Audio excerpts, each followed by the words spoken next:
Didier Guerche est a priori absent, de même que Karim. Alors, je vous propose d'abord de procéder à l'approbation des procès-verbaux des conseils municipaux du 18 février, 15 avril et 17 juin. On n'a pas reçu de remarques, je ne sais pas si vous en avez en séance. Non? Merci. Je vais donc passer à la lecture de l'ordre du jour qui nous réunit aujourd'hui. Vous me faites signe évidemment si vous souhaitez intervenir. Non. Délibération numéro 1, budget principal, budget supplémentaire de l'année 2019. Ah, c'est M. Kéronel qui va intervenir. Si toutefois il arrive. 2, budget annexe BIC, budget supplémentaire de l'année 2019. 3, communauté aménagement Paris Seine-et-Oise, examination des attributions de compensation définitive de 2016. 4, convention de garantie d'emprunt au bénéfice de la SHLM de Maxis pour la réalisation de logements sociaux situés au 150 avenue Foch. Monsieur Lacombe. 5, fiscalité, instauration de la taxe sur les friches commerciales. Monsieur Lacombe. 6, communication à la liste des adresses des biens susceptibles d'être concernés par la taxe annuelle sur les friches commerciales de la commune de Conflans-Sainte-Honorine. 5 et 6, qui vont ensemble, mais je me le dis. 7, médiathèque Blaise Sandras, mise en place de 5 conditions de garantie de gratuité supplémentaire pour l'inscription annuelle des lecteurs à la médiathèque. 8, médiathèque Blaise Sandras, établissement de prix forfaitaire pour tous les documents non rendus. 9, mise en conformité du tableau des emplois, création d'un poste de catégorie A, filière administrative, cadre d'emploi des attachés. Madame le maire Vignouz.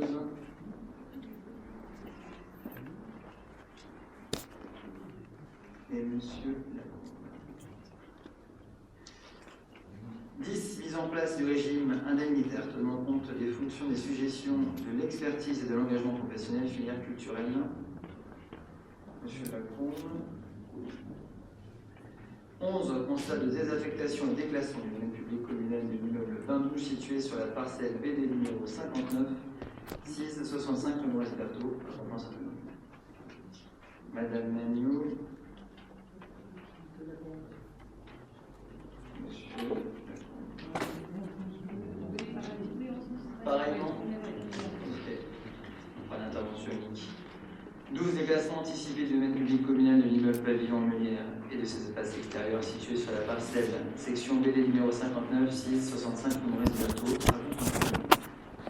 13, autorisation donnée à la société Interconstruction pour déposer toute demande d'autorisation d'urbanisme sur les propriétés communales cadastrées numéro 58 et 59.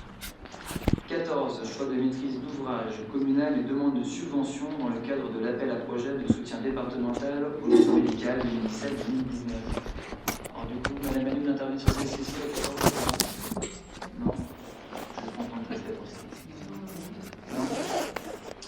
15, session de l'expertise en copropriété formant le lot numéro 5 de renouveau à la société Isole France. Monsieur Lacombe. 16, transfert de propriété de l'aire d'accueil des gens du voyage à la communauté urbaine Grand Paris Seine-et-Oise, dont la compétence a été transférée. Monsieur Lacombe. 17, autorisation d'urbanisme, travaux de création d'une porte sectorielle au centre technique environnement des Goutteries. 18, autorisation d'urbanisme, rénovation des toilettes extérieures du stade Claude Fichot. 19, autorisation d'urbanisme, installation de conteneurs de stockage du matériel sportif et d'entretien des espaces verts du gymnase Pierre Ruquet. 20, demande de renouvellement de la labellisation du 5 espace Info Jeunes par la Direction régionale de la jeunesse, des sports et de la cohésion sociale. Et nous terminerons par une question orale. Je vous propose donc de reprendre l'ensemble des points à l'ordre du jour et de commencer par la délibération. Oui, pardon.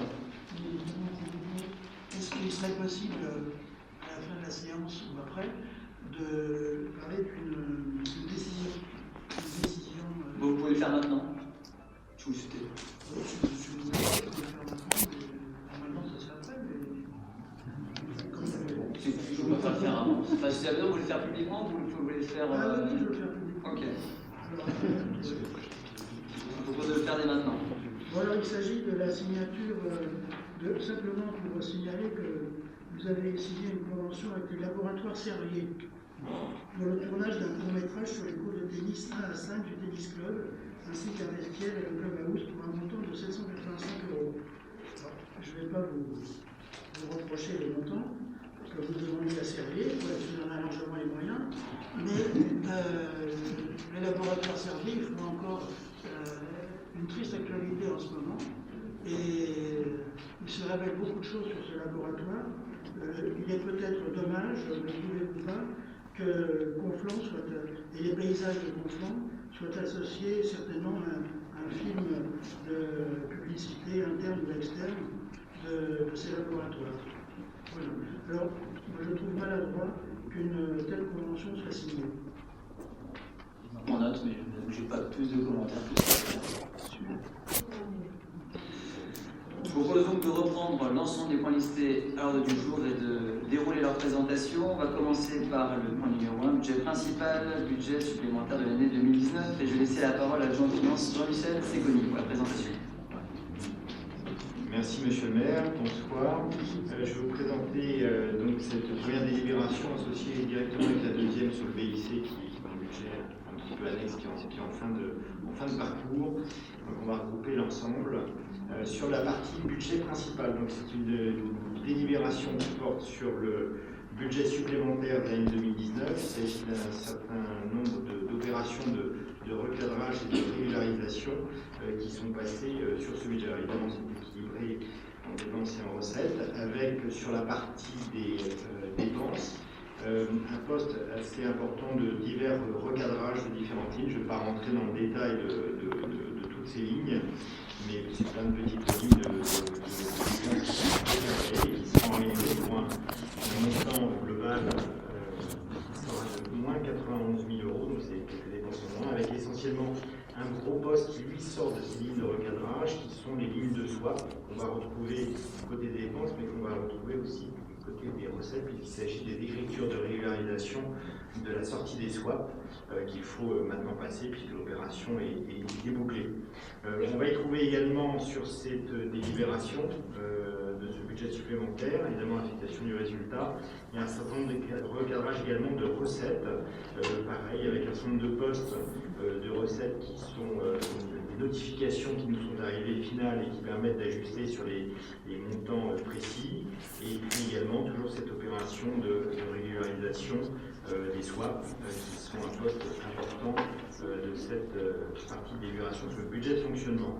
Sur la partie investissement, on va y positionner un certain nombre de choses. On a commencé à inscrire, à recadrer un certain nombre de budgets, à la fois sur les subventions et sur des travaux qui font partie donc, du PPI, comme je vous l'avais indiqué. On a un certain nombre de travaux qui sont planifiés, et l'ensemble de ces travaux sont budgétés au fur et à mesure des réserves que l'on fait, de telle façon qu'on puisse les réaliser à la fois sur autofinancement et puis après sur complément d'endettement. Et donc cette délibération sur la partie investissement reprend effectivement un certain nombre de recadrage budgétaire en subvention et en dépenses, et on intègre un certain nombre de travaux qui font partie du PPI que vous connaissez dès à présent. Donc cette délibération, évidemment, s'équilibre en dépenses et en recettes, et l'objet donc d'approuver ce budget supplémentaire.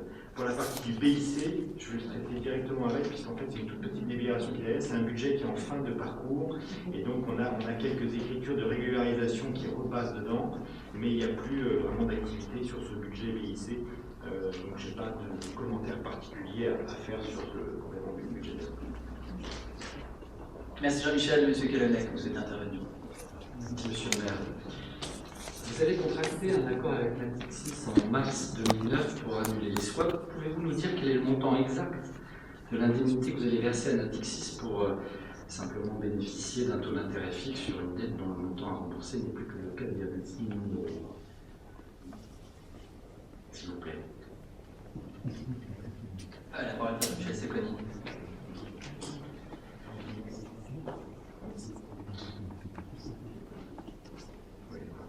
Oui, la partie Natixis, c'était 9,6 millions. C'est ce qui vous avez déjà été indiqué.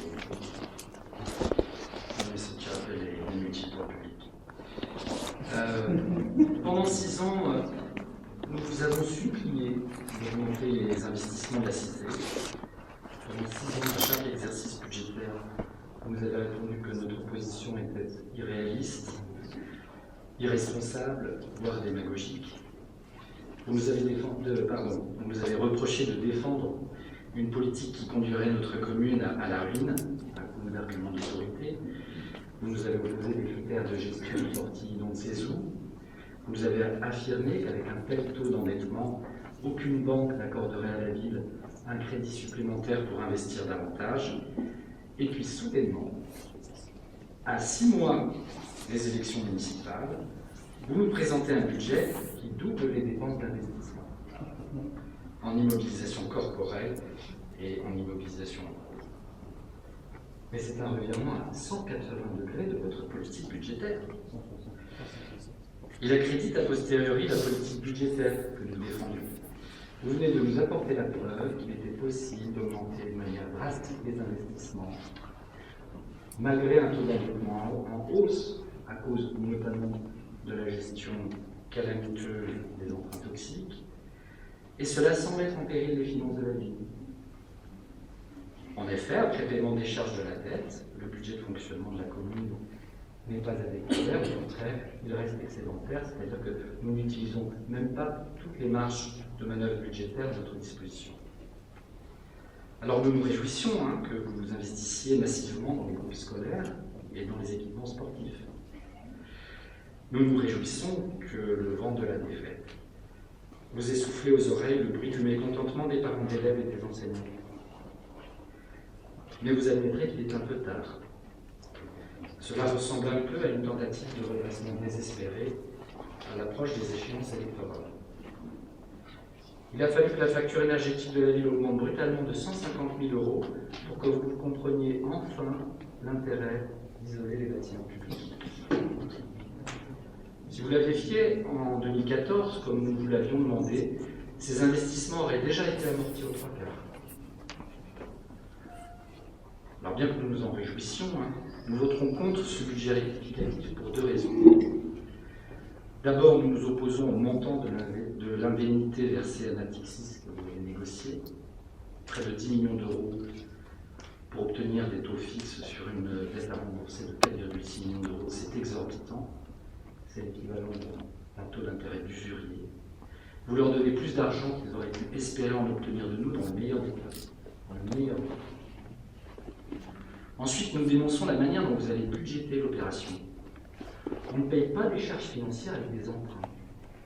C'est une violation de l'esprit et de la lettre de la comptabilité publique, qui nous interdit de contracter un crédit pour payer une dette antérieure. C'est la porte ouverte à toutes les dérives. De la part d'une équipe qui se flattait de gérer les finances de la ville de manière conservatrice et orthodoxe, c'est un comble. Je vous remercie pour votre attention. Merci M. Calonnet. La parole est à Jean-Michel Secconi pour quelques éléments de réponse. Monsieur Calonnet, c'est toujours donc, effectivement la même histoire, mais je vais quand même reprendre le temps de la réexpliquer. Vous dites c'est bien, on se met à investir à la fin d'un mandat. Je vous rappelle un peu le parcours de ce mandat, avec un début en 2014, une situation économique de la ville qui était extrêmement défavorable. Vous vous souvenez des éléments de l'audit financier qui avaient été présentés par KPMG et qui montraient que la commune de Conflans ne bénéficiait plus d'autofinancement dès 2014, puisque ça c'était sur les données qui étaient faites à ce moment-là. Ensuite est intervenu dans la foulée le plan de désengagement de l'État sur les dotations qui ont conduit à une baisse significative des dotations de l'État. Donc on était sur une commune qui n'avait pas d'autofinancement, qui a dû gérer une baisse des dotations de l'État de façon extrêmement significative dans un délai très court. Toute cette histoire, tout le monde la connaît, a été largement expliquée. Et donc, il a été indispensable pour la commune, le premier travail de la commune. Alors, ce n'est pas complètement spécifié. Il y a beaucoup de communes qui ont été confrontées à cette difficulté. Dans un premier temps, sur ce mandat, de gérer la situation des baisses de l'État très forte, couplée situation de départ qui était défavorable puisque la ville ne disposait pas d'autofinancement. Donc il a fallu, dans un premier temps, mettre en place tout de suite une rigueur budgétaire très forte, puisque l'indispensable pour une commune, c'est d'arriver à régénérer son autofinancement, ce qui va lui permettre de refinancer ses investissements et de rééquilibrer ses dépenses et ses recettes. Donc le premier travail a été effectivement de rigueur budgétaire pour se retrouver dans une situation où on a plus de recettes que de dépenses, redonner donc de l'autofinancement à la commune. Il a fallu en même temps sortir des swaps. Je sais que vous n'êtes toujours pas d'accord avec le schéma, mais vous vivez dans un monde qui est tout seul, donc évidemment c'est beaucoup plus tranquille. Mais en fait, je vous rappelle, quand vous êtes engagé juridiquement, vous ne pouvez pas faire non plus n'importe quoi. Et donc il a fallu également sortir de ces swaps pour que la ville ne soit plus pénalisée par ces taux. Donc ces deux opérations étant faites, rigueur budgétaire pour générer l'autofinancement et sortie des swaps, on se retrouve avec une commune qui retrouve un niveau d'autofinancement qui est tout à fait standard. En fait, on n'est même pas sur des autofinancements qui sont considérablement excessifs. On est en dessous des moyennes nationales, on est bien, mais on n'est pas du tout sur quelque chose d'excessif, puisqu'on est même en dessous des moyennes nationales. Mais en tous les cas, ça permet à la ville de se remettre à investir. Alors, c'est pas arrivé sur le chapeau à la fin, puisque le PPI, tel que vous le connaissez, vous a déjà été présenté depuis très longtemps, c'est un plan qui a été travaillé, sauf qu'il fallait travailler en même temps la capacité de financer ce plan. Et c'est donc le résultat de tout ce travail qui, aujourd'hui, permet de financer ce plan. Permet de se financer ce plan par des réserves que l'on constitue aujourd'hui, et par de l'emprunt qui sera complémentaire derrière pour venir le financer. Mais ça n'est possible aujourd'hui que grâce à ces années de travail qui ont été faites sur le budget et de cette sortie des swaps qui a été opérée. Alors après, vous dites à la fin qu'on ne doit pas payer les charges financières avec de la dette. Alors ça, on est tous d'accord là-dessus, mais vous avez dit juste avant qu'en fait, on avait plus d'autofinancement que le remboursement du capital. Donc en fait, du coup, je ne comprends plus très bien ce que vous dites. Parce qu'effectivement, vous avez tout à fait raison, on ne doit pas payer les dettes, la charge financière par la dette, ça c'est absolument évident. C'était quand même la situation de 2014 voire 2015 si on n'avait pas réagi. Et aujourd'hui, c'est plus du tout le cas, puisqu'aujourd'hui, vous avez un autofinancement qui permet de rembourser la dette, son capital, sa charge d'intérêt, et qui permet de réinvestir dans la commune. Donc on a une situation tout à fait saine, qui est tout à fait la situation recommandée par la Cour des comptes, recommandée par les instances ministérielles, recommandée par les règles comptables de l'administration. Voilà. Merci. Merci. En complément de cette intervention, trois points. Le premier, c'est qu'évidemment, comme l'a dit Michel Sconi avant, de pouvoir investir pour reconstituer les finances de la ville, ce qui a été fait. Le deuxième point, sur le plan pluriannuel d'investissement, c'est quelque chose en effet, comme son nom l'indique, pluriannuel, donc qui est fixé bien en amont de l'année à laquelle l'investissement s'opère, donc il va de soi que ça fait des années que ce plan pluriannuel d'investissement avait été travaillé.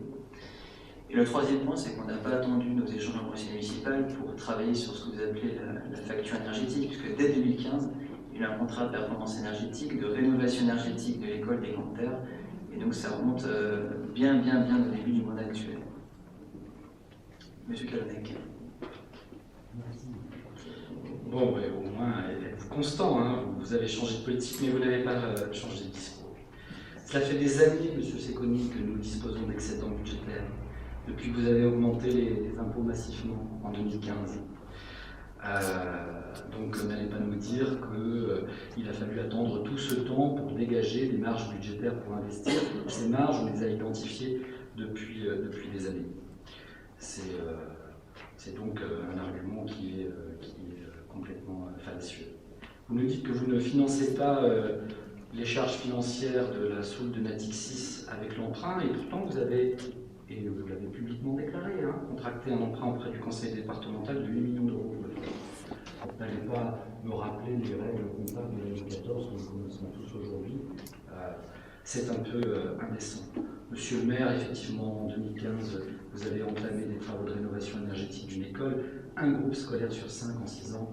Moi, je n'appelle pas ça une belle performance à l'heure de la COP et de la Réunion internationale de la lutte contre le changement climatique. Alors, tous les experts sonnent la sonnette d'alarme. Vous auriez pu faire preuve d'un petit peu plus de volontarisme en la matière.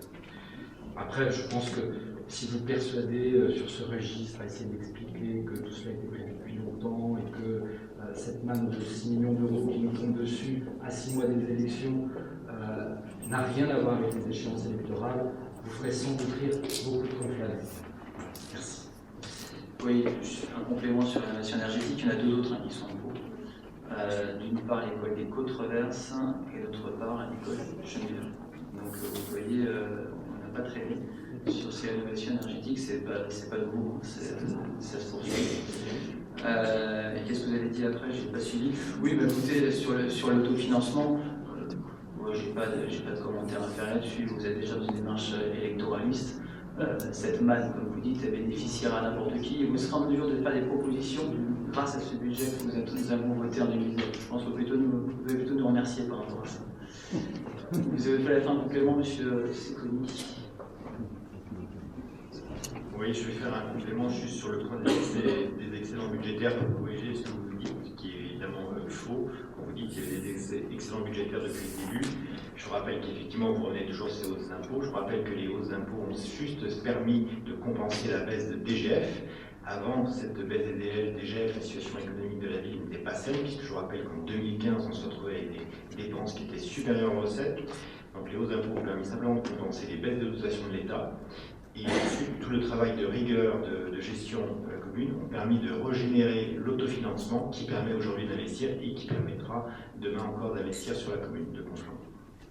Merci Jean-Michel. On va passer au vote sur la délibération numéro 1, budget principal, budget supplémentaire de l'année 2019. Qui est contre? Quelle voix contre? Qui s'abstient? 2 abstentions. Qui est pour? 28 voix pour. Nous poursuivons avec la délibération numéro 2 qui porte sur le budget annexe PIC, budget principal de l'année 2019. Qui est contre? 4 voix contre. Qui s'abstient?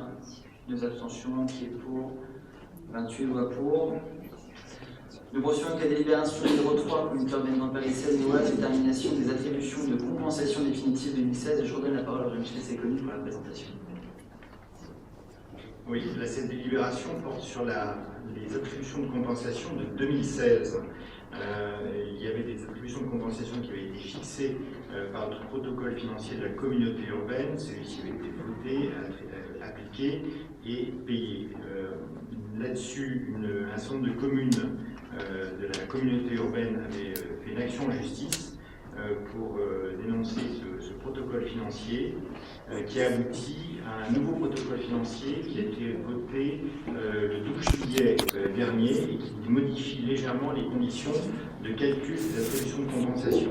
Donc celles-ci doivent se faire avec des fluctuations qui sont plafonnées à un taux de 15% autour de la moyenne. Et il se trouve que pour Conflans, on se situait en dessous de ces 15% et donc l'écart, ce nouveau protocole financier n'a pas d'impact sur la commune de Conflans.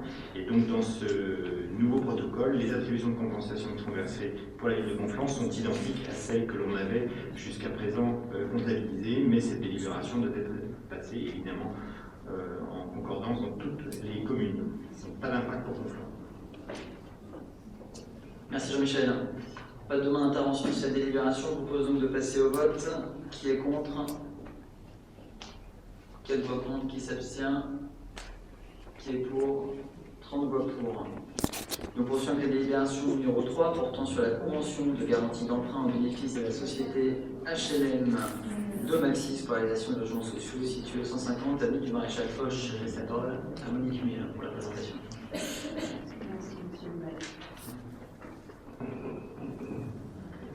Cette opération est un projet du promoteur SCCV Tempérance Conflans, en centralité urbaine, dans un secteur majoritairement pavillonnaire dans le quartier de Chenevière. Le bailleur réalise une opération de construction en VFA de 8 logements sociaux conventionnés. 3 PLUS, 3 PLAI, 2 PLS au 148-150 avenue du Maréchal Foch. La typologie de l'ensemble des logements de cette opération est la suivante: 1 T2 et 5 T3 et 2 T4. Dans ce contexte, la société anonyme HLM Domaxi, déjà présente sur le territoire communal, s'est portée acquéreur d'une tranche de l'opération, soit 8 logements locatifs sociaux. Dans ce contexte, pour obtenir le financement pour l'acquisition en VFA de ces 8 logements locatifs sociaux, dont le prix de revient prévisionnel s'élève à 1 509 934 € TTC, la société HLM Domaxy sollicite de la commune l'obtention d'une garantie des emprunts qui seront souscrits auprès de la Caisse des dépôts et des consignations. En contrepartie de la garantie communale, le contingent communal de logement locatif comprendrait un T2 en PLAI et un T4 en PLUS, qui seront mis à disposition de la commune à leur livraison. Vu la demande formulée par Domaxy, le Code général des collectivités, le Code civil, le contrat de prêt en annexe signé entre Domaxy, l'emprunteur et la Caisse des dépôts et des consignations. Le conseil municipal, après en avoir délibéré, accorde la garantie communale à Domaxy, 44 rue Saint-Charles à Paris 15e, à hauteur de 100% pour le remboursement d'un montant total de 1 085 742,65 €, souscrit par l'emprunteur auprès de la Caisse des dépôts et des consignations. Monsieur Lacombe, vous souhaitez intervenir sur cette délibération? Oui, parce que je n'avais pas bien compris combien il y avait de logements dans ce programme, privé d'ailleurs, mais combien il y a de logements? C'est 8 logements en tout. Il y a 8 logements construits. C'est ça, oui. Pas plus que ça. C'est ça. Ouais, oui, c'est 8. Et là-dessus, vous prenez 5 logements. On finance, on donne notre garantie pour 5 logements. Pour l'ensemble. Dans les garanties pour l'ensemble, oui. Mais on a 5 logements sociaux. 5 sur 8. Et avec un droit d'attribution sur 2. Avec un droit d'attribution de la commune sur 2. C'est ça, ouais. Et les 3 autres, alors, les 3 autres logements, c'est qui? C'est contingent préfectoral sur l'autre. D'accord. Ouais. Bon, non, c'est tout ce que je voulais savoir, parce que sur le principe, c'est très bien. Okay. Merci, monsieur Lacombe. Je vous propose de passer au vote sur la délibération numéro 4. Qui est contre? Qui s'abstient? Qui est pour? Unanimité. Nous poursuivons avec les délibérations 5 et 6 que je vais présenter ensemble, puisqu'elles concernent le même sujet, à savoir l'instauration d'une taxe sur les friches commerciales. Alors pourquoi la mise en place de cette taxe? Puisque l'ambition est de dynamiser le commerce à Sainte-Honorine, de lutter contre les locaux commerciaux vides. Cette taxe porterait sur les biens qui ne sont plus affectés à une activité entrant dans le champ d'application de la cotisation foncière d'entreprise depuis au moins 2 ans au 1er janvier de l'année d'imposition et qui restent inoccupés au cours de cette même période. Cette taxe aurait un taux de 10% de la base nette fiscale la première année d'imposition et 15% la deuxième année d'imposition et 20% à compter de la troisième année d'imposition. Nous devons, en tant que collectivité, transmettre chaque année à l'administration des finances publiques une liste des biens commerciaux susceptibles d'être concernés par cette taxe avant le 1er octobre. Et donc pour l'année 2020, la liste suivante est proposée: 25 rue Alfred Bernard, 12-14 rue Maurice Berthaud, 45 rue Maurice Berthaud, 72 rue Maurice Berthaud, 14 quai de la République et 33 quai de la République. Monsieur Lacombe, vous êtes intervenir sur ces délibérations. Merci, monsieur le maire. Pour notre part, nous ne pensons pas qu'on peut résoudre le problème du commerce à Conflans par une hausse de la fiscalité. Ça irait plutôt dans le sens contraire. La revitalisation de la ville ne peut pas se faire, selon nous, par l'instauration de taxes en plus. C'est vraiment au rebours de la situation actuelle de la France et de Conflans. Ce n'est pas par davantage d'impôts qu'on rendra en particulier le centre-ville attractif. Ce serait plutôt en l'allégeant et en faisant baisser les prix des loyers. Et encore, dans l'objectif de revitalisation, la fiscalité ne peut être qu'un élément. Donc vous allez à rebours de ce qu'il faudrait faire et nous sommes contre. Nous sommes d'autant plus contre, et là j'en viens à la délibération, vraiment au fond de la délibération, que les adresses que vous désignez comme friches commerciales peuvent appartenir à des particuliers qui sont loin de ne pas vouloir mettre sur le marché, mais qui ne trouvent pas de candidat à la reprise de leurs locaux. Donc on tourne en rond. Pourquoi je dis ça? C'est parce que quand on est propriétaire d'un local commercial, en principe, on ne tient pas à ce qu'il soit vide, parce que ça coûte plus et ça ne rapporte rien. Donc s'il n'y a pas de clients, s'il n'y a pas de locataires dans les commerces de Conflans, c'est essentiellement parce que Conflans n'est pas attractif. Et les seuls qui viennent sont naturellement les toujours pareils, les banques et les assurances qui, elles, peuvent se mettre n'importe où et dépenser notre argent comme elles l'entendent. Et il faut quand même tenir compte de la sociologie de Conflans. Il se trouve que je connais l'un des cas signalés. Eh oui. Bah oui, je suis un élu de terrain, donc je connais l'un des cas. Avec lequel je n'ai aucun rapport, je vous le dis tout de suite. Aucun rapport d'intérêt. C'est un local qu'on pourrait estimer excellemment placé, c'est vrai. C'est un local qui est revenu à des héritiers, donc par succession, à 2 personnes qui sont loin de rouler sur l'or et qui peuvent à peine s'en sortir avec ce bien de famille. C'est certainement le cas assez fréquent dans Conflans. Elles ne demandent pas mieux que de louer ou même vendre et elles ne trouvent pas, parce que Conflans n'est pas dynamique. Pourquoi? Parce qu'elles rencontrent la même difficulté que vous, monsieur le maire, c'est-à-dire que vous non plus, vous ne trouvez pas quand vous cherchez à elles ne trouvent pas de locataires, elles ne trouvent pas d'acquéreurs. Il est illogique et même injuste de pénaliser en plus les propriétaires du fait que la ville ou la localisation du bien ne sont pas attractifs. Donc nous votons contre ces 2 délibérations. Nous pensons qu'une politique d'ensemble sur le commerce serait plus bénéfique. Merci, monsieur Lacombe. Alors, juste une précision, parce qu'on a cru au début que, enfin, j'ai cru que vous n'avez pas compris la délibération. On parle bien de fiscalité sur des propriétaires de locaux vides, bien sûr. Ça ne concerne pas du tout tous les commerçants de la ville, parce qu'à un moment de votre démonstration, c'était vraiment pas clair. Donc, ça concerne bien les locataires de locaux vides, et uniquement ceux qui ont été désignés. Il y en a 1, 2, 3, 4, 5, 6. C'est-à-dire que ce sont des locaux vides depuis plus de 2 ans. C'est-à-dire qu'en 2 ans, ces personnes-là n'ont pas trouvé de personnes, en tout cas qui étaient prêtes à verser le loyer qu'ils demandaient. Moi, je ne suis pas du tout de votre avis. Pas du tout. Je pense au contraire qu'à un moment, il y a des prix de loyer demandés qui sont excessifs. Il faut lutter contre ça et je pense effectivement que la fiscalité est un moyen de lutte contre ce genre de phénomène. Ensuite, sur la question de la dynamique de la ville, pareil, là, il n'y a pas très longtemps, on a fait une opération sur la boutique à l'essai qui porte sur des locaux situés rue Maurice Berthaud, les anciens locaux de la tabatière. Donc là, ceci, la municipalité a exercé son droit de préemption puisque on s'inquiétait précisément de voir arriver une activité du secteur tertiaire qui ne correspondait pas à ce que nous attendions d'un centre-ville. Donc la ville a exercé son droit de préemption, on a reçu pas au moins de 9 candidatures, alors on avait 15 candidatures au préalable, 9 qui ont abouti à un dossier, le comité de sélection s'est tenu pas plus tard que vendredi dernier. Je ne sais pas si je peux faire l'annonce maintenant, bon, on va attendre un peu, mais enfin, je peux vous garantir qu'on avait 9 candidats qui correspondaient parfaitement aux attentes de la ville.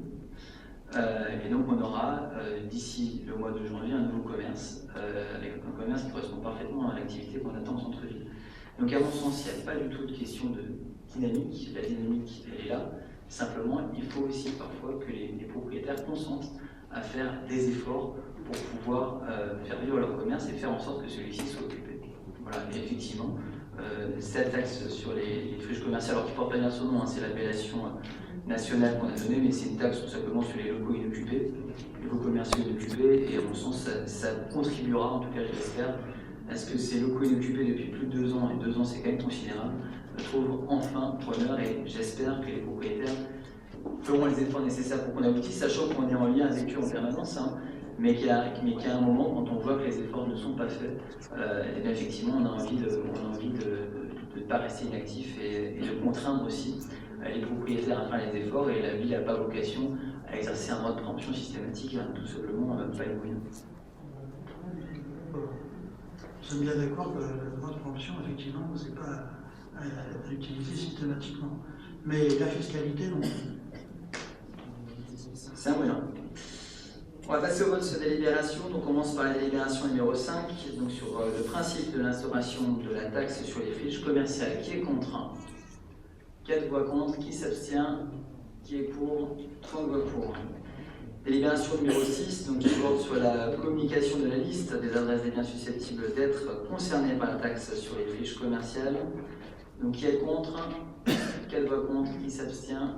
Pas d'abstention. Qui est pour? 30 voix pour. Nous poursuivons avec la délibération numéro 7 qui porte sur la médiathèque Blaise Cendrars, mise en place de 5 conditions de gratuité supplémentaires pour l'inscription annuelle des lecteurs de la médiathèque. Je laisse la parole à l'adjointe à la culture, Sophie Depointe. Merci Monsieur le maire, bonsoir. La médiathèque Blaise Cendrars propose des abonnements annuels dans les conditions tarifaires qui sont prévues par la décision municipale de mars 2010.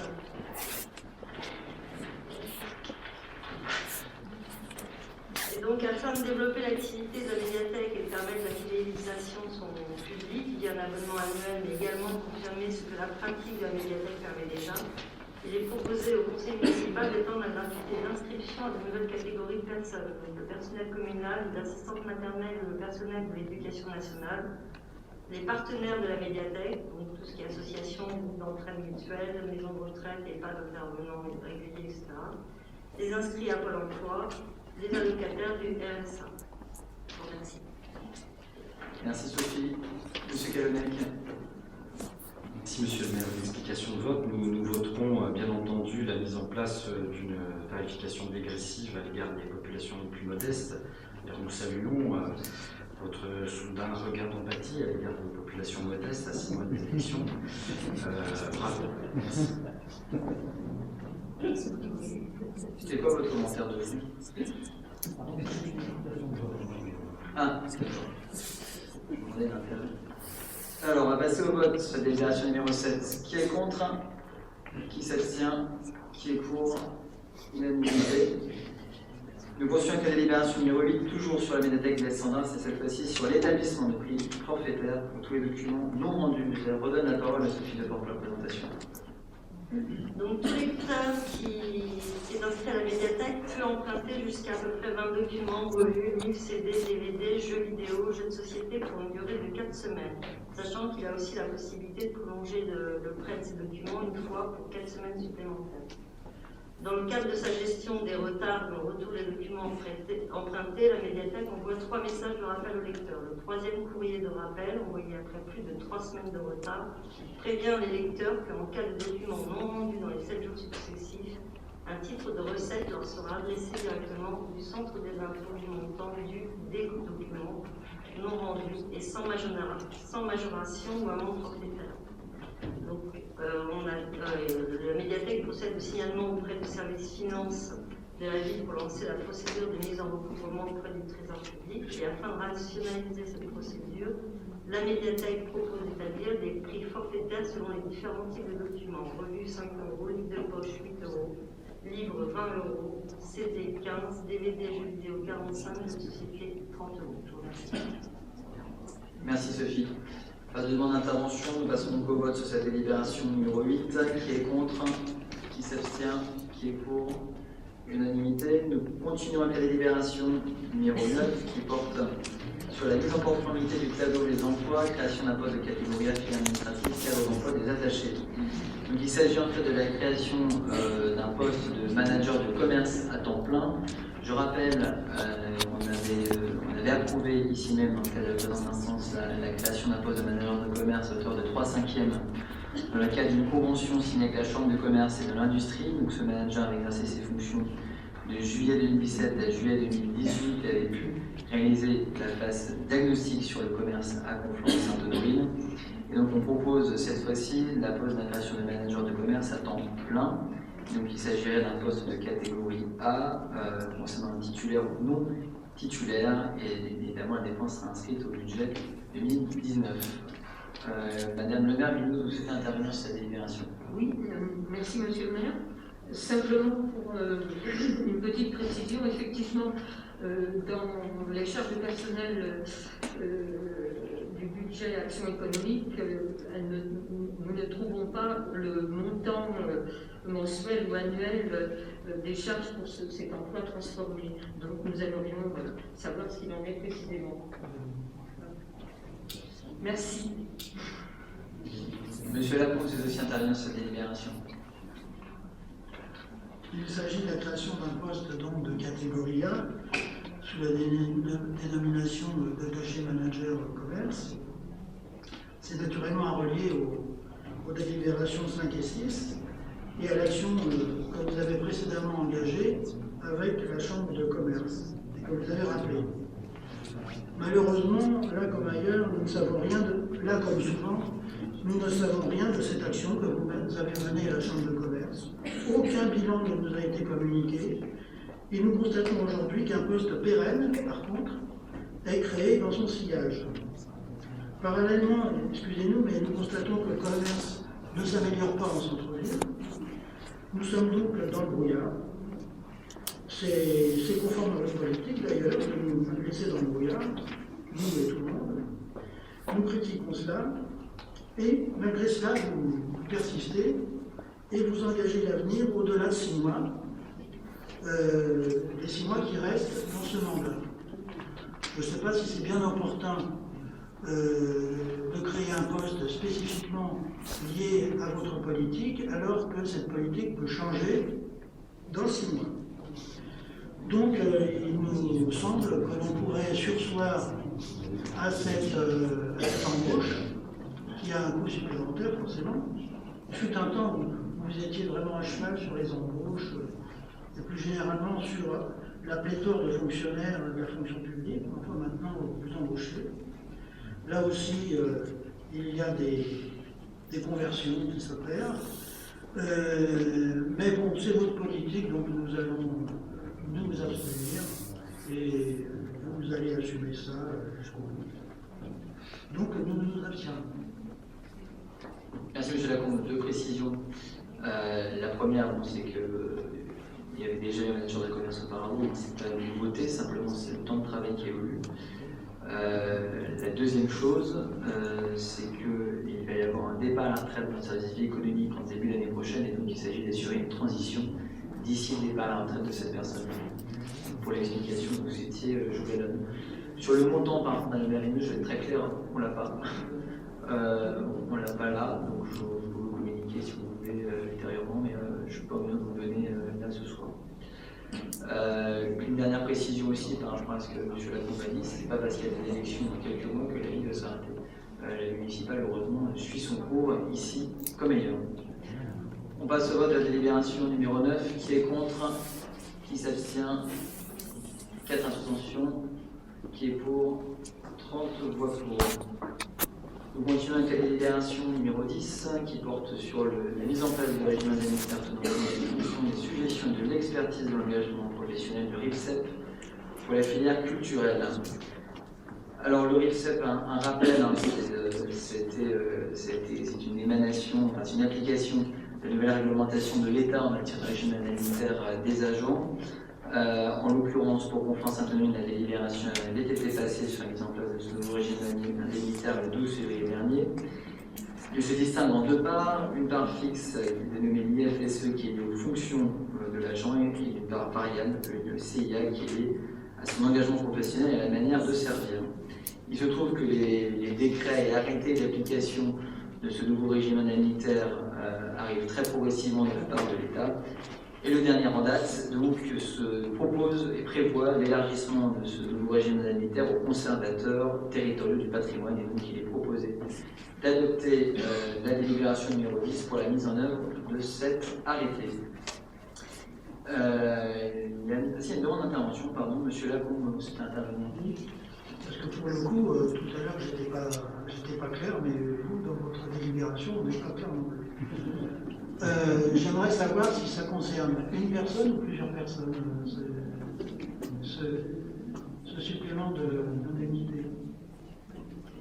En fait, ça concerne une seule personne. Une seule personne. Bien.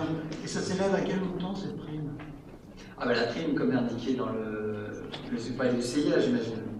Pas la part variable, c'est ça? Ben, je ne sais pas, je ne comprends pas très bien. La part variable, il y a une part variable, une part fixe. Il y a une part fixe qui est aux fonctions de l'agent, qui s'appelle l'IFSE, et une part variable qui est liée à son engagement professionnel et à sa manière de servir. Alors comment c'est déterminé le montant en fonction de la part variable? Ben, vous avez des grilles qui dépendent de la classification de l'agent et de ses fonctions, et selon sa manière de servir, il a une prime CIA qui est plus ou moins importante. Donc c'est une prime automatique en fait, aussi bien la part Non, fixe que la part variable. La part fixe, oui, c'est automatique. La part fixe, c'est automatique. La part variable, non, elle n'est pas automatique. Et donc la part variable, c'est vous qui la décidez. La part variable, c'est son supérieur hiérarchique, le supérieur hiérarchique de la personne, qui passe un entretien avec, qui propose ensuite à la direction un montant, qui valide ou qui ne valide pas. D'accord. Non, mais j'interroge le maire. Qui généralement est validé la première chose. Bon, très bien. Mais ça doit, enfin, juste pour rappel, hein, ce régime indemnitaire remonte à février 2018, hein, monsieur Lacombe. La nouveauté, elle n'est pas ce soir. La seule nouveauté ce soir, c'est que l'État a introduit le fait que ce nouveau régime indemnitaire s'appliquait aussi aux conservateurs territoriaux du patrimoine. Voilà ce qui est l'objet de la délibération. Et alors que vient, est-ce qu'on consulte la commission paritaire dans ces cas-là? Oui, c'était marqué dans la délibération, vu l'avis du comité technique. Alors, le comité technique, c'est l'avis du comité technique paritaire, qui a été consulté le 3 juin dernier et qui a donné un avis favorable sur ça, précisé. Mais c'est un avis favorable qui a été donné par le comité technique paritaire sur cette délibération. Évidemment, ça passe toujours au préalable, avant le passage en conseil, par les instances représentatives du personnel et des villes de confiance autonome. Donc on ne peut pas savoir le montant. Ah, en analyse, montrez-moi. Vous avez l'analyse page 80, monsieur Lacombe. Selon les groupes, vous avez le plafond IFSE et le plafond CIA. Enfin, pour les catégories A. Alors je dois me référer à quoi alors, pour le savoir? Aux annexes, page 81, Les monsieur. annexes, d'accord. Page, quelle page? 81. Page 80, d'accord. C'est une bonne date. Merci à vous. On passe au vote sur la délibération numéro 10. Qui est contre? Qui s'abstient? Qui est pour? Unanimité. Nous continuons avec la délibération numéro 11, constat de désaffectation et de déclassement du immeuble public communal de l'immeuble Bain-Douche situé sur la parcelle PV numéro 59, située 65 km bientôt. Je vais la présenter en même temps que la délibération numéro 12 sur le déclassement anticipé du immeuble public communal de l'immeuble Pavillon en Meulière sur la parcelle PV numéro 59, située 65 km bientôt, et avec la 13 sur l'autorisation donnée à la société Interconstruction de déposer toute demande d'autorisation d'urbanisme sur les propriétés communales cadastrées DD 58 et 59. Alors, bien entendu, on a déjà eu l'occasion d'en échanger dans le cadre de cette instance. Ces délibérations s'inscrivent dans le cadre du projet Confort demain, projet qui a été initié d'abord avec le réaménagement de la place Fouillère, inaugurée en mai dernier, et qui se poursuit par l'aménagement de la rue Maurice Berthaud et la restructuration des abords de l'hôtel de ville. Le cadre global, c'est d'avoir un centre-ville qui soit plus dynamique, qui soit redynamisé, qui favorise l'accueil des commerces et qui favorise aussi d'autres activités telles que celles qui vont être initiées dans ce futur projet urbain. Projet qui a été présenté lors d'une réunion publique le 4 juillet dernier. Il consiste en la réalisation d'un programme immobilier mixte intégrant un parking public souterrain, impliquant des locaux commerciaux, des logements ainsi qu'un pôle santé. En application du Code général de la propriété des personnes publiques, il est rappelé que les biens des personnes publiques qui relèvent du domaine public sont inaliénables et imprescriptibles. Ils sont dans ce cadre intégrés au domaine privé communal avant toute cession à une personne privée. L'objet de cette délibération consiste donc en la désaffectation d'une part de l'immeuble Bain-Douche. Le constat de désaffectation a été réalisé le 9 septembre dernier par Maître Perrier, huissier de justice. Ainsi, au terme de cette délibération, il n'est plus affecté, au terme de cette désaffectation, à un service public ou à l'usage direct du public. La deuxième procédure est une procédure, cette fois-ci, de déclassement anticipé du domaine public communal qui concerne la maison en Meulière. Donc, elle permet à cette procédure, elle permet en l'occurrence de justifier la nécessité de maintenir la continuité de service public en raison de l'utilisation des locaux par les services communaux, ce qui est le cas de ces maisons Meulières qui aujourd'hui sont utilisés par les services de la ville. En dépit de cet état de fait, le déclassement anticipé permet la signature d'une promesse de vente ainsi que l'instruction et la délivrance des autorisations d'urbanisme préalablement à la désaffectation effective. Cette désaffectation ne prendra effet que dans un délai maximum de 6 ans à compter du déclassement. En l'occurrence, concernant le projet Hôtel de Ville, la désaffectation est envisagée courant juin 2020, préalablement à la signature de l'acte de vente définitif et au démarrage des travaux. Toutefois, le planning du projet est conditionné par la relocalisation des services municipaux et leurs activités. Ainsi, la désaffectation du site est fixée au plus tard au 31 décembre 2021. Au terme de ces deux opérations, la commune souhaite autoriser la société Interconstruction à déposer toute demande d'urbanisme nécessaire à la réalisation du projet sur les propriétés communales cadastrées numéro 58 et 59, situées 5 rue Arnaud Crapote et 65 rue Maurice Berthaud. Madame Manu, vous souhaitez intervenir sur cette délibération? Oui, merci Monsieur le maire. C'est décidément un des sujets de la rentrée. Pour le projet de réaménagement du ciné-ville, bains-douches et du pavillon Meunier à ses annexes, présenté lors du conseil municipal du 17 septembre 2018. Nous étions contre et nous avions expliqué pourquoi. Permettez-nous de vous rappeler ci-après notre intervention l'année dernière. Force est de, alors je cite, « Force est de voir le calice jusqu'à la vie. Le ciné-ville ne pourra plus être exploité comme tel en raison des investissements nécessaires pour la remise aux normes. Les bains-douches ont été malheureusement fermés de manière arbitraire par la municipalité. Et c'est à contre-cœur que nous en faisons aujourd'hui le constat. Mais nous nous opposons à la démolition totale des bâtiments ciné-ville, bains-douches et bâtiments administratifs de la mairie attenants pour deux raisons. Vous n'avez aucun projet précis. Vous avancez un centre de santé, une salle polyvalente, sans donner de détails. Cela semble se passer comme pour la cuisine centrale. Nous verrons bien au fil des opportunités. Une surface vierge sera plus attractive pour les promoteurs de projets futurs. Si l'occupation fonctionnelle de ces locaux peut changer, les murs doivent rester en place car ils témoignent de l'urbanisme des années 30 et ont un intérêt architectural. Il est très courant de voir des chantiers de réhabilitation d'anciens immeubles qui ne gardent que les murs et refont entièrement l'intérieur. Par ailleurs, le projet d'installation d'une maison de santé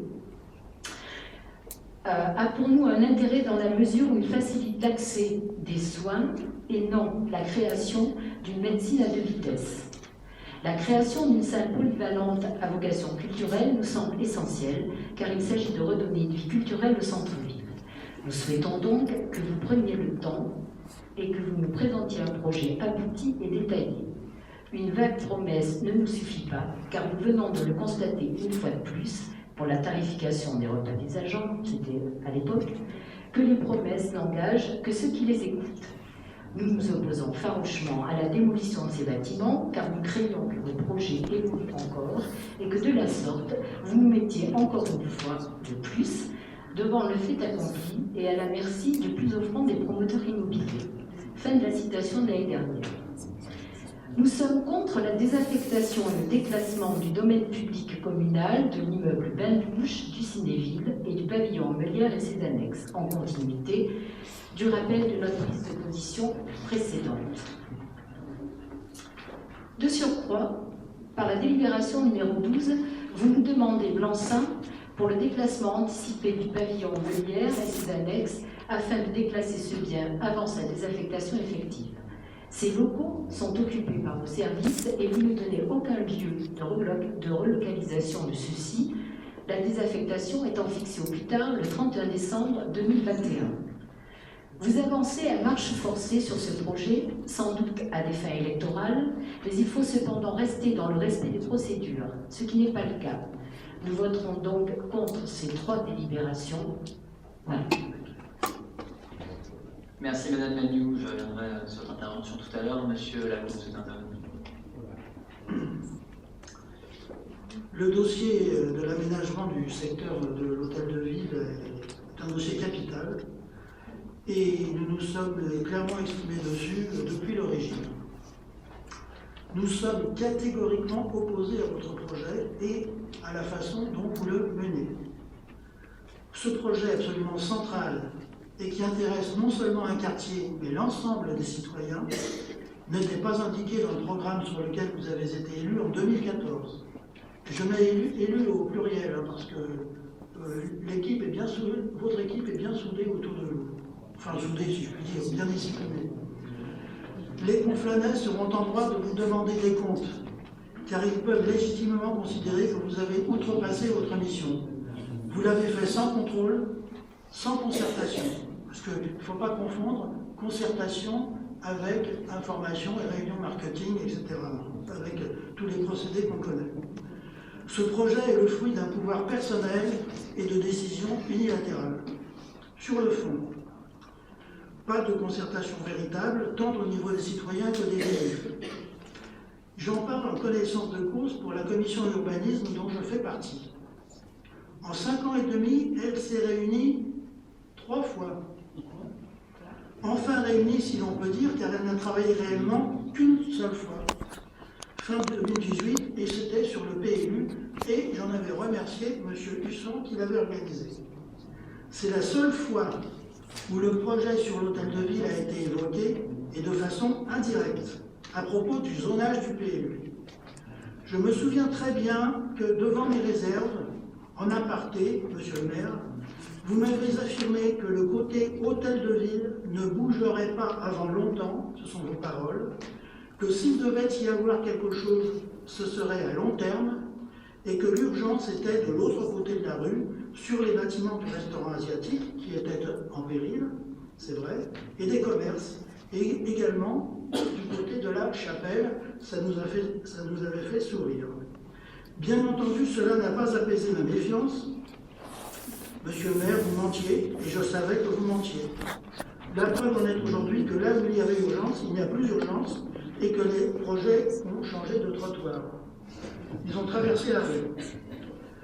Donc, pas de concertation, bien plus, un seul projet.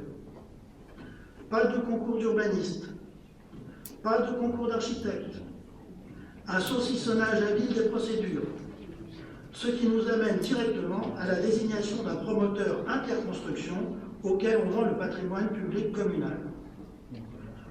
Pour les amoureux de la concurrence que vous êtes en général, là, il n'y a pas beaucoup de concurrence. C'est tout simplement scandaleux. Pourquoi cette précipitation? La réponse est claire. Elle est bassement, je dirais même vulgairement, politicienne.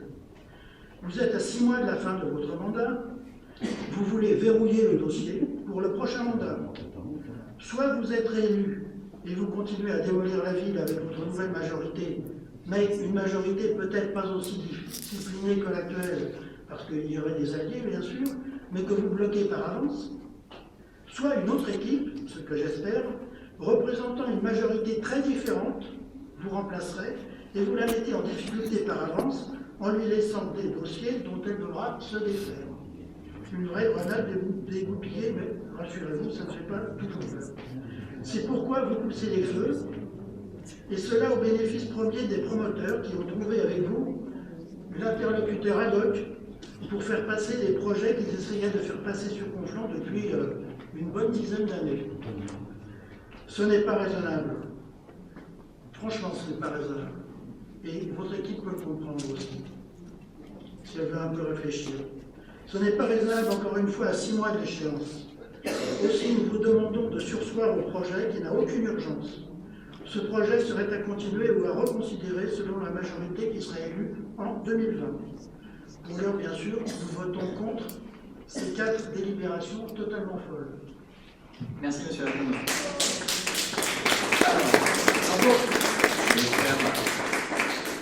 Merci à tous. Madame Manu, tout d'abord, juste un rappel, parce que vous avez relu les interventions passées.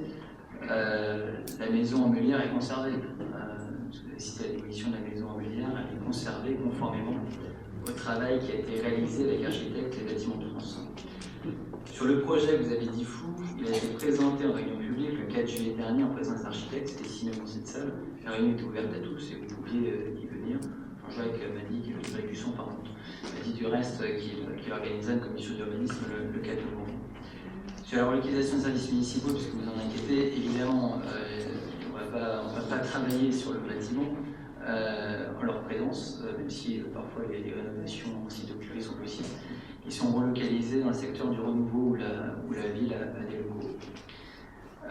Monsieur Lacombe, tout d'abord sur la partie programmatique, si c'était le réaménagement du centre-ville, rue Maurice Berthaud était bien annoncé dans le programme de 2014.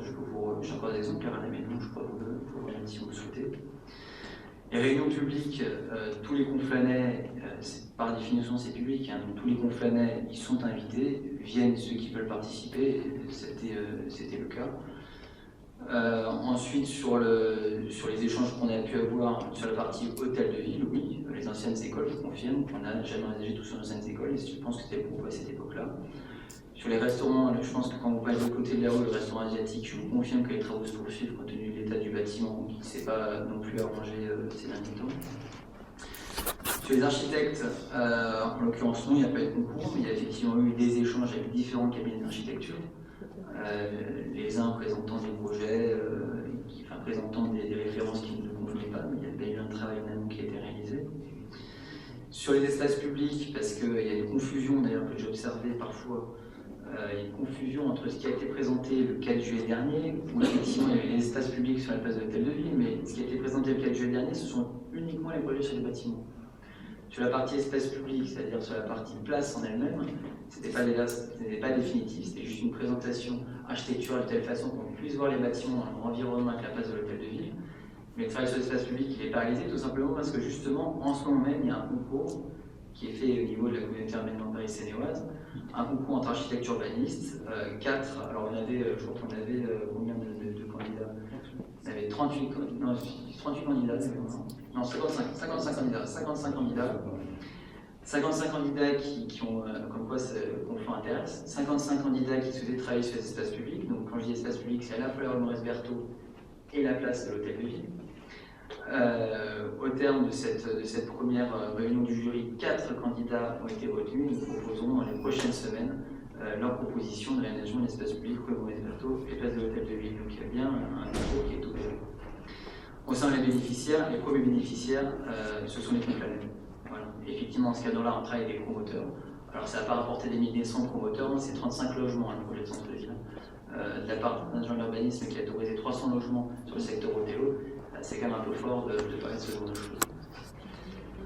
On va donc passer au vote sur ces délibérations 11, 12 et 13. Délibération numéro 11, constat de désaffectation et déclassement de domaine public communal de l'immeuble 22 situé sur la passerelle BD numéro 59, situé 65 Maurice Berthaud, à Conflans-Saint-Étienne. Qui est contre? 6 voix contre. Qui s'abstient? Qui est pour? 28 voix pour. Délibération numéro 12, déclassement anticipé de domaine public communal de l'immeuble Pavillon Mélien et de ses espaces extérieurs situés sur la parcelle section BD numéro 59, situé 65 Maurice Berthaud. Qui est contre? 6 voix contre. Qui s'abstient? Qui est pour? Madame Bouffon est pour. 28 voix pour. Délibération numéro 13, autorisation donnée à la société Interconstruction pour déposer toute demande d'autorisation d'urbanisme sur les propriétés communales cadastrées BD numéro 58 et 59. Qui est contre? 6 voix contre. Qui s'abstient? Qui est pour? 28 voix pour. Nous poursuivons avec la délibération numéro 14 portant sur le choix de maîtrise d'ouvrage communal et demande de subvention dans le cadre de l'appel à projet de soutien départemental aux maisons médicales 2017-2019. Je laisse la parole à mon agente à la santé, Joël Devos, pour la présentation. Merci Monsieur le maire. Bonsoir à toutes et à tous. Le conseil départemental de délibération du 30 juin 2017 a adopté la politique de soutien à l'offre médicale du département portant sur 3 axes d'intervention: soutenir le développement médical par le biais d'un appel à projet, soutenir les professionnels dans la gestion administrative et développer l'accueil des internes stagiaires. Un important budget donc, sur 6 ans a été attribué pour ces aides, 18 millions d'euros concernant l'aide à l'investissement et 630 000 euros pour l'aide au fonctionnement.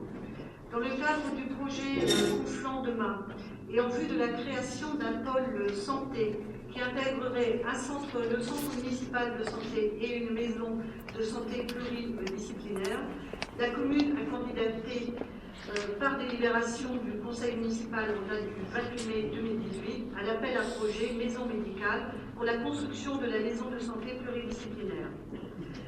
Par délibération du 21 décembre 2018, le conseil départemental a approuvé 19 projets de maison médicale, dont le projet porté par la commune. Ainsi, dans le cadre de la finalisation du dossier de candidature, il est proposé au conseil municipal de décider de la réalisation du projet de maison de santé pluridisciplinaire sous maîtrise d'ouvrage communal, puis de solliciter la mobilisation de la subvention du conseil départemental dans le cadre du dispositif d'appel à projet maison médicale. Merci. Merci Joël. Pas de demande d'intervention sur la délibération numéro 14. Ah, bah, j'avais pas noté. Monsieur Lacombe. Tout simplement, nous allons voter contre, à cause d'abord parce qu'elle est intégrée dans un projet que nous contestons globalement, et ensuite parce qu'elle est particulièrement mal localisée. En outre, c'est une opération purement de promotion privée qui nous a été vendue par un promoteur, là aussi. Oui, je sais. C'est quelque chose, tous ces trucs-là, je sais. Et donc,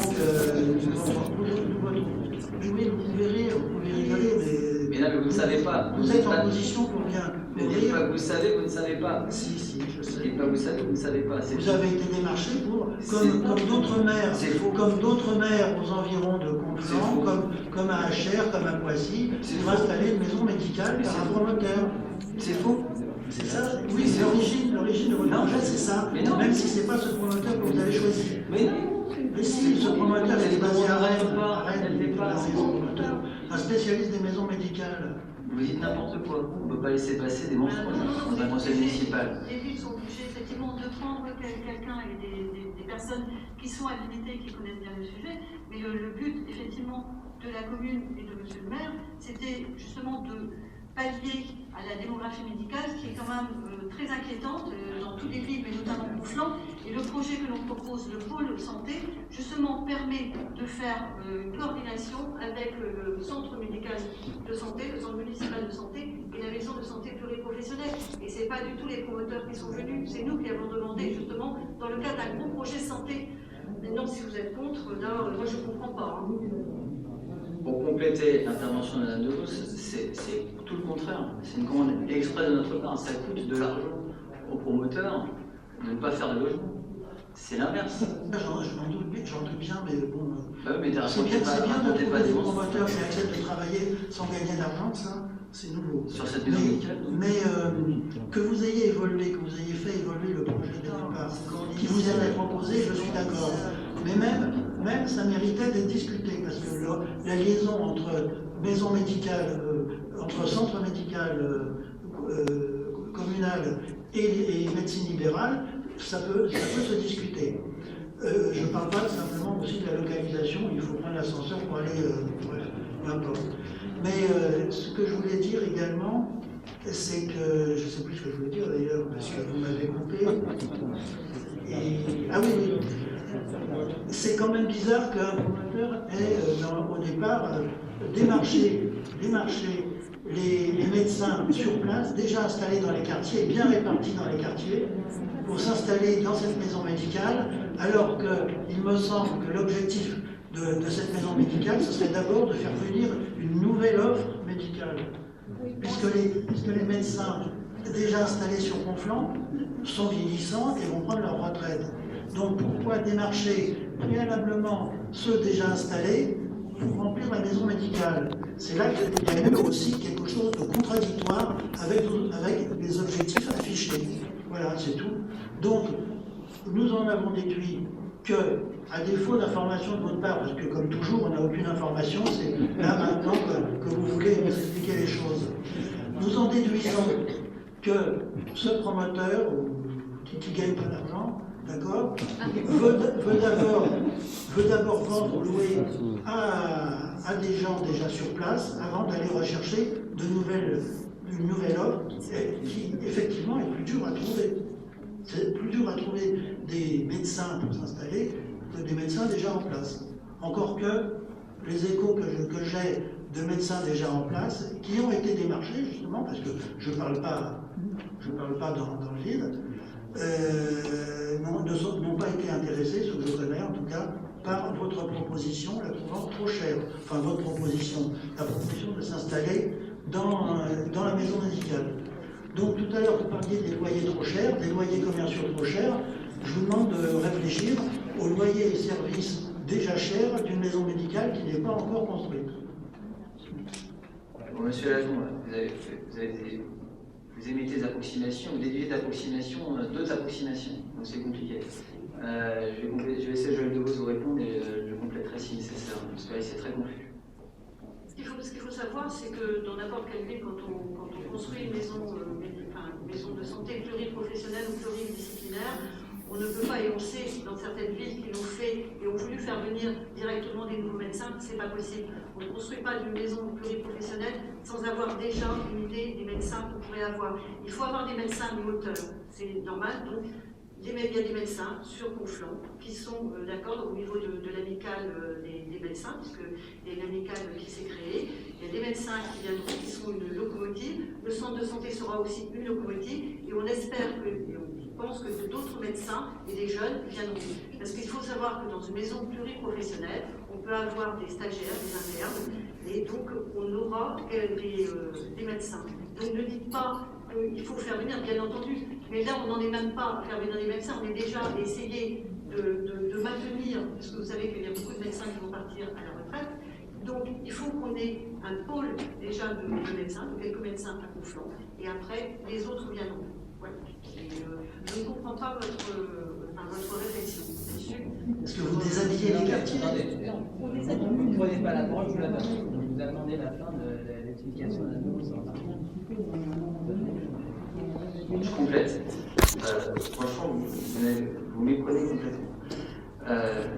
Le démarchage des médecins, ce sont nous-mêmes, c'est Joël Deveau, c'est moi-même qui l'avons fait. Nous avons fait une réunion qui doit remonter, je crois, à 2 années, c'était en novembre 2017. Une réunion réunissant les médecins de Conflans-Sainte-Honorine, qui étaient venus en nombre d'ailleurs ce jour-là. D'abord, on a demandé à ce qu'ils s'organisent entre eux pour créer une amicale des professionnels de santé. D'ailleurs, je dis médecins, mais ça dépassait les médecins, c'était médecins, professions paramédicales, entreprises, pharmaciens. Donc, on a demandé à ce qu'ils s'organisent pour créer une association, ce qu'ils ont fait. Ils ont créé l'amicale des professionnels de santé et de la Confluence, qui débat d'ailleurs de Conflans-Sainte-Honorine. Et à partir de là, ça nous permettait d'avoir un interlocuteur avec lequel échanger, effectivement, comme le dit Joël Deveau, d'avoir un moteur. Parce que si on ne travaille pas en amont avec les médecins du territoire, effectivement, on va dans le mur. Et on aura une maison de santé qui sera vide. C'est pas l'ambition, c'est pas le but.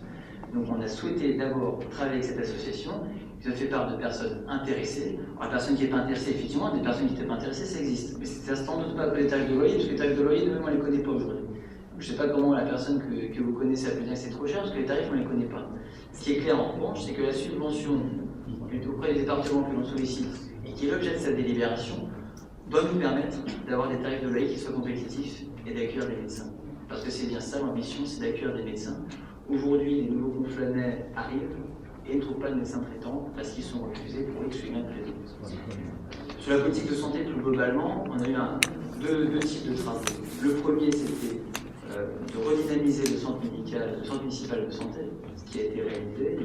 C'est peut-être si bien réalisé qu'aujourd'hui, il fonctionne à plein et qu'il est lui-même à saturation. Et le deuxième, et ça c'est une ambition depuis plusieurs années, c'est pas nouveau, c'est de créer une maison de santé pluridisciplinaire. L'endroit, nous l'avons trouvé, il nous reste à trouver les praticiens. On a travaillé avec des médecins de Conflans-Sainte-Honorine qui sont intéressés, qui seront moteurs pour qu'on puisse après compléter l'offre médicale dans cette maison de santé. Mais par contre, il y a le rôle du promoteur là-dessus, non, il n'y a pas eu de lien direct entre le promoteur et les médecins. Là, c'est vraiment une affirmation totalement inexacte. J'enregistre que le promoteur accepte de perdre de l'argent. Bien. Mais quand même, dans votre schéma, il y a quand même quelque chose qui ne va pas. Si vous convainquez un médecin déjà installé dans un quartier à venir à la maison médicale du centre-ville, vous déshabillez un quartier, on est bien d'accord. Il y a moins de médecins dans le quartier, il me semble. J'ai l'impression que si quelqu'un se déplace, si un médecin se déplace de son lieu de quartier au centre-ville, il n'est plus dans le quartier. J'ai bien compris ça. Donc, mais monsieur Lacombe, on a vu aujourd'hui, il y a si peu de médecins dans la ville que, croyez-moi, les gens ne sont plus assez près de faire 5 minutes de voiture pour aller voir un médecin. Ça vous garantit. Alors là, c'est des quartiers où il n'y en a plus de médecins. Oui. Ils sont plutôt bien répartis dans Conflans. Et c'est facile de stationner devant chez eux en général.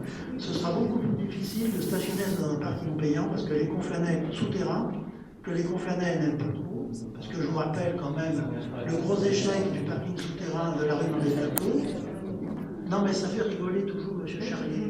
Il a toujours des explications. Oui, écoutez, vous êtes insupportable. Vous êtes insupportable. Finissez, s'il vous plaît, monsieur Lacombe. Et donc,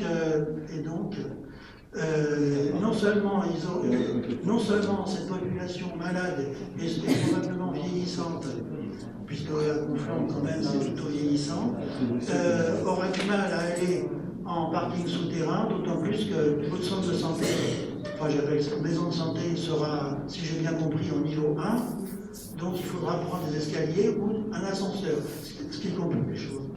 Donc il y a tout pour plaire là-dedans, à une population fragile. Bon, vous estimez que c'est un progrès, Par contre, ce qu'il faut savoir aussi, et ça je pense que vous êtes au courant, qu'il y a beaucoup de médecins, ils ne sont pas aux normes PMR, et ça pose énormément de problèmes aussi. Vous savez, il y a des médecins, ils sont dans des maisons où il n'y a pas d'ascenseur. Donc, et les patients arrivent à venir quand même.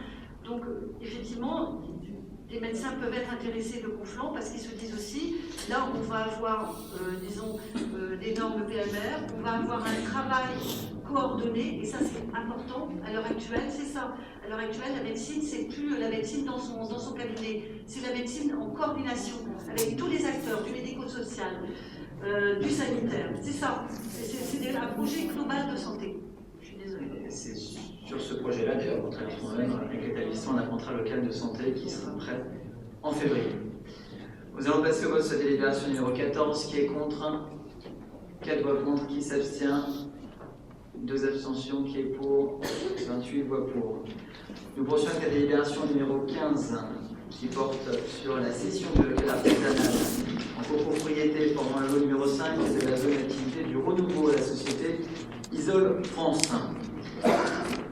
Alors, ce local artisanal issu de la zone du renouveau est donc proposé dans le cadre de la dynamique économique que nous souhaitons poursuivre dans ce secteur du renouveau, de le céder à la société Isole France et la société Antéor.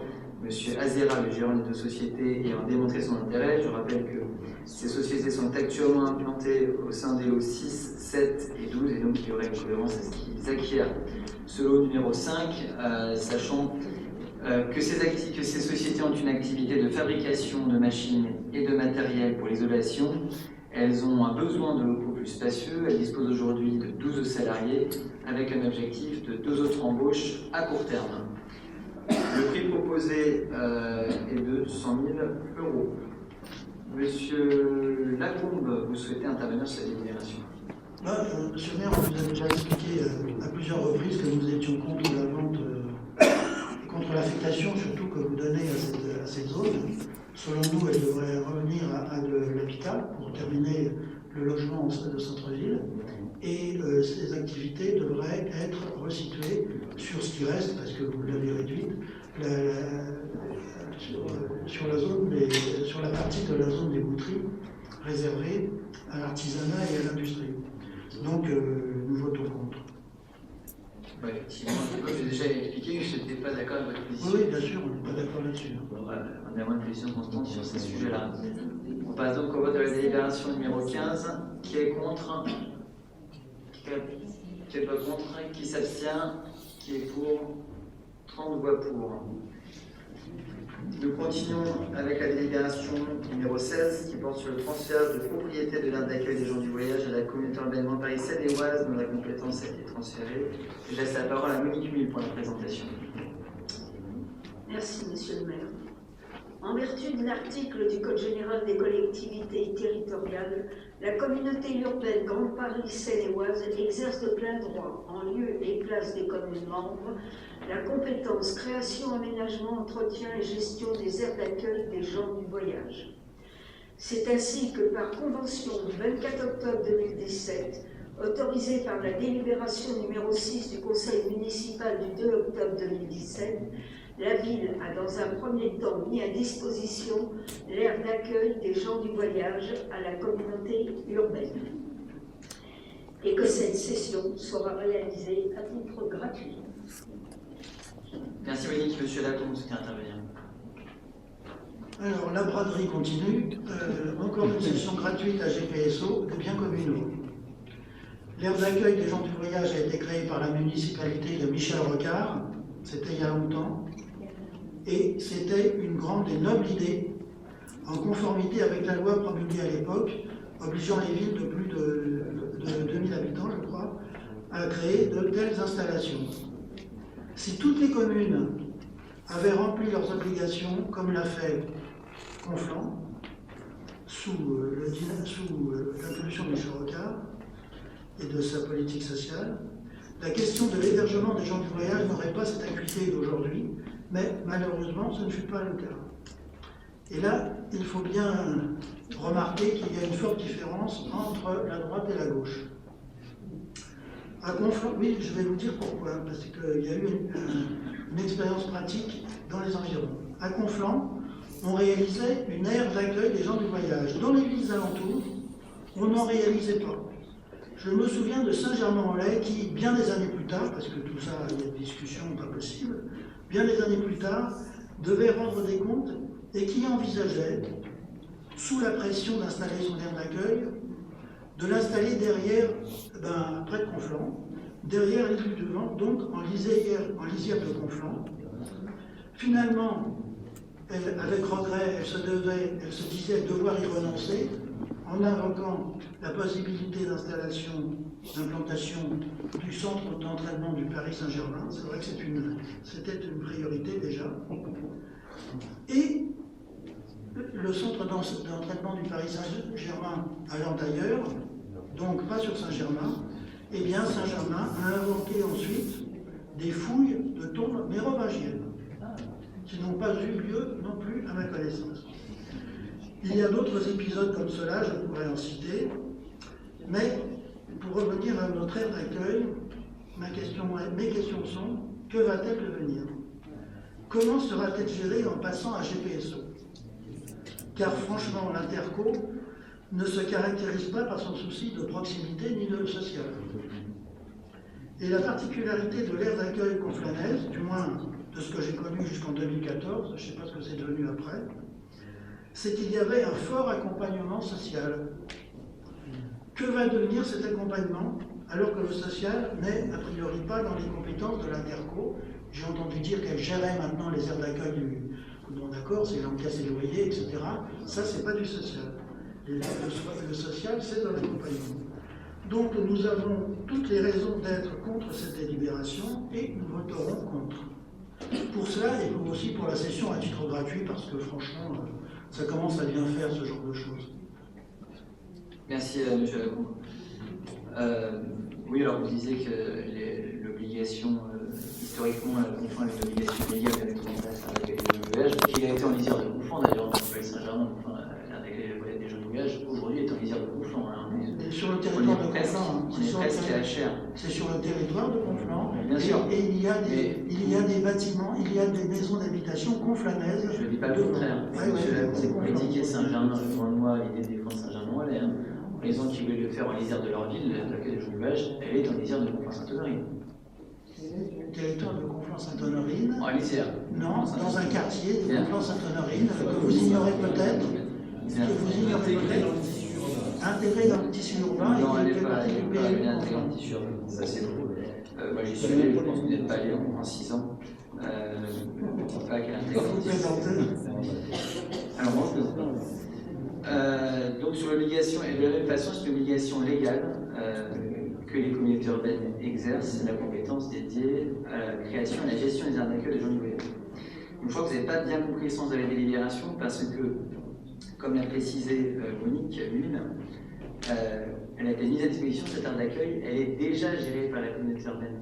Elle est déjà gérée par la communauté urbaine, le transfert de compétences. La délibération, c'est uniquement sur le transfert de propriété. Vous me demandiez comment elle l'a gérée, c'est déjà géré par la communauté urbaine.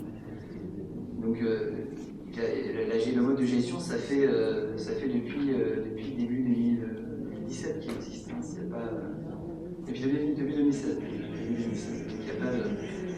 Il n'y a pas de question sur la gestion, puisque c'est déjà géré par la CE. Après, sur l'accompagnement social, oui, là je suis d'accord, il y a des progrès à faire. Moi-même, d'ailleurs, Monique Lune aussi est rendu, je crois, au moins 2 fois cette année, 2 ou 3 fois même, pour les voir sur place, parce qu'effectivement, il y avait besoin de le faire, je vous le confirme. Mais là, encore une fois, cette délibération, c'est plus une